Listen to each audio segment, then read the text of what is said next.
Beranjak ke berita lainnya, keluarga almarhum Arya Daru Pangayunan tidak puas atas hasil penyelidikan polisi terkait kematian misterius diplomat muda itu. Keluarga yakin ada pihak lain yang terlibat dalam kematian Arya Daru. Keyakinan ini berdasarkan temuan sejumlah kejanggalan kematian Arya Daru oleh keluarganya. Keluarga pun mengungkap diplomat Kemlu itu telah mempersiapkan matang kepindahan keluarganya ke Finlandia. Keluarga meminta kematian Arya Daru diungkap transparan agar tidak ada asumsi liar serta memberikan ketenangan bagi almarhum dan keluarga. Saya ketidakpuasan pihak keluarga, khususnya orang tua, setelah melihat beberapa kejanggalan. Kesimpulan sementara kami dengan beberapa kejanggalan, fakta-fakta yang kami kumpulkan, bahwa ini kemungkinan besar melibatkan pihak lain dan ada tindak pidana. Saya kira itu. Pihak lain itu profesional. Ya, pihak lain yang mempunyai keahlian secara profesional dalam menghabisi nyawa seseorang. Sejumlah kejanggalan yang ditemukan keluarga Arya, yakni akun Instagram yang terlihat aktif dan WhatsApp yang masih menerima pesan dari istri Arya. Sementara hingga akhir penyelidikan polisi pada akhir Juli lalu, polisi tidak menemukan keberadaan ponsel Arya Daru. Keluarga meminta polisi mendalami sejumlah temuan kejanggalan ini. Beberapa waktu yang lalu, Instagram dari almarhum saat ini on. Salah satu fakta lainnya adalah istri atau keluarga dari almarhum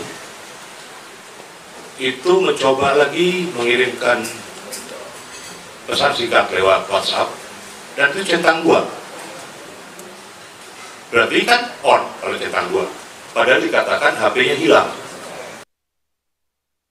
Dan kita akan tanyakan lebih dalam terkait fakta-fakta baru kematian diplomat muda Arya Daru Pangayunan bersama kuasa hukum keluarga Arya, Nikolai Aprilindo. Selamat malam Pak Nikolai. Selamat malam Mas. Baik, Pak, tadi kan di berita pengantar sudah dikatakan kejanggalan-kejanggalan yang diterima oleh pihak keluarga, termasuk salah satunya tadi keberadaan ponsel yang dikatakan oleh polisi masih dalam keadaan hilang, namun keluarga mengirim pesan masih diterima oleh ponsel itu. Nah, selain itu juga ada yang diungkap dalam konferensi pers kemarin. Pihak keluarga bilang menerima amplop coklat sehari setelah pemakaman Arya. Kalau bisa dipaparkan di sini Pak, pada kesempatan ini, amplop itu isinya apa dan siapa yang mengirim? Baik. Untuk WA itu ketika jam 10 pagi tanggal 9 Juli itu istrinya mencoba mengirim pesan singkat lewat WhatsApp, ternyata centang 2. Kemudian untuk Instagram pada tanggal 14 Agustus 2025 ini kembali dibuka Instagramnya oleh keluarga, ternyata on Instagram itu. Namun setelah itu dicoba lagi sekali off, menghilang.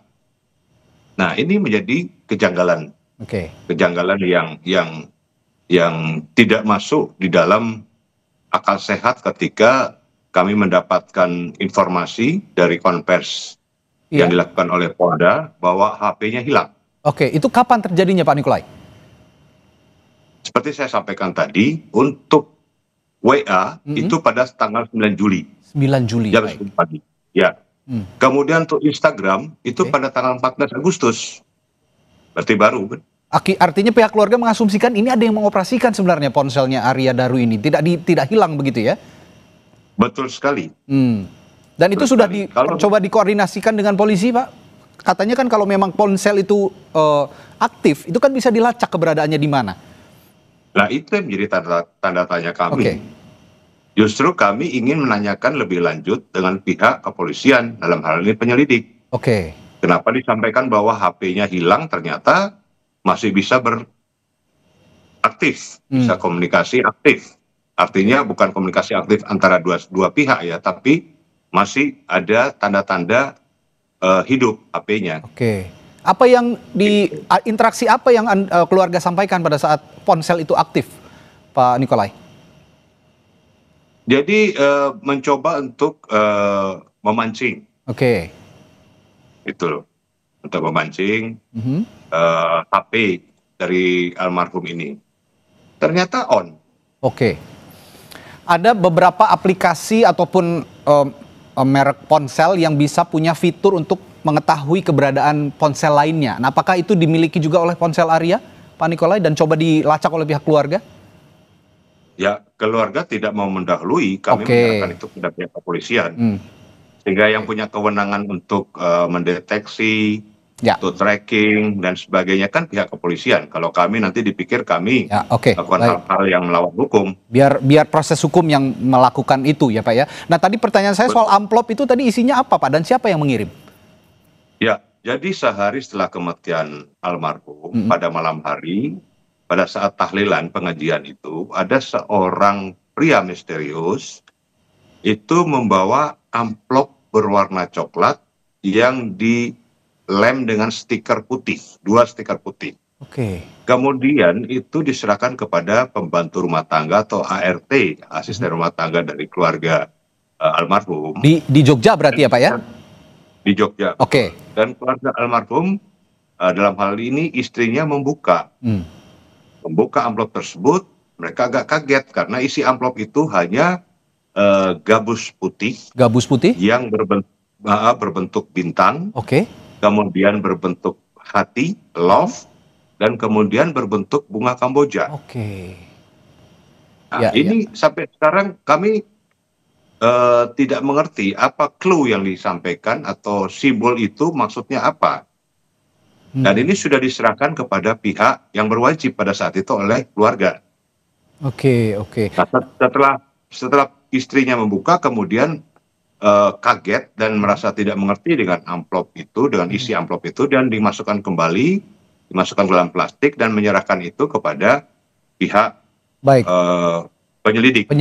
Pak Nikolai sebentar, tadi Anda menyebutkan sosok pria misterius yang memberikan amplop itu. Artinya pihak keluarga sempat melihat pria itu atau mungkin ada CCTV yang merekam sosok pria pengirim amplop itu?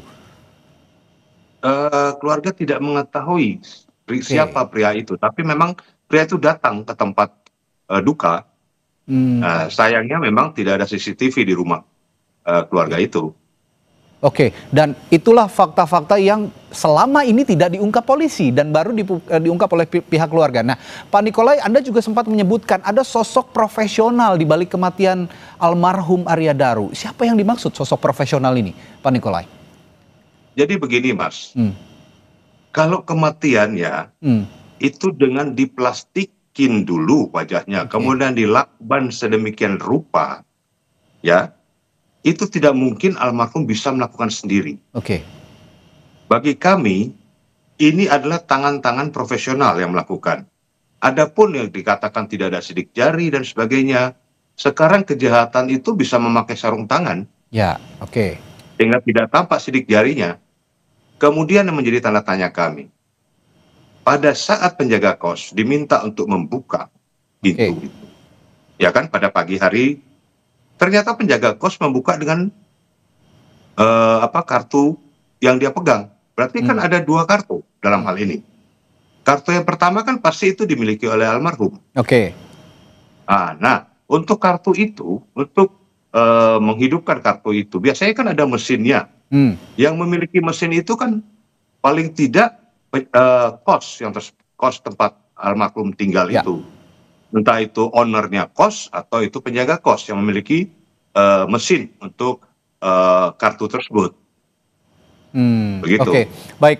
Nah, itu fakta-fakta maupun tadi dorongan-dorongan yang terus diupayakan oleh pihak keluarga agar misteri kematian ataupun tewasnya almarhum Arya Daru ini bisa terungkap, dan yang diasumsikan oleh pihak keluarga adalah ada sosok profesional yang benar-benar rapi melakukan perencanaan ini. Nah, kalau begitu sejauh mana keluarga mendorong polisi dalam kejanggalan-kejanggalan ini, dan apakah sudah memberikan bukti-bukti baru ini kepada polisi? Ya, jadi kami kan baru ditunjuk sebagai penasihat hukum pada hari Jumat yang lalu. Dan kami berusaha mengumpulkan keterangan bukti daripada keluarga almarhum. Nah, setelah ini kami akan menempuh upaya-upaya yang akan kami konsolidasikan lagi dengan pihak keluarga upaya-upaya hukum yang mana yang akan ditempuh oleh pihak keluarga dan kami rumuskan bersama. Jadi kami mewakili kepentingan hukum dan kepentingan hak asasi manusia dari pihak keluarga. Karena kami mau menerima ini semata-mata dari sisi kemanusiaan, bukan ada tendensi apa-apa, tapi dari sisi kemanusiaan karena menyangkut nyawa seorang anak bangsa yang kebetulan bekerja sebagai ASN di Kementerian Luar Negeri. Baik, kami doakan juga yang terbaik untuk keluarga almarhum Arya Daru. Semoga kalau memang ini menjadi misteri bisa terungkap juga rasa penasaran dari pihak keluarga bahwa pihak keluarga menganggap ini sesuatu yang janggal begitu. Terima kasih Pak Nikolai sudah. Silakan. Kami minta dukungan seluruh rakyat Indonesia dan media. Baik, terima kasih Pak Nikolai telah berbagi pandangan.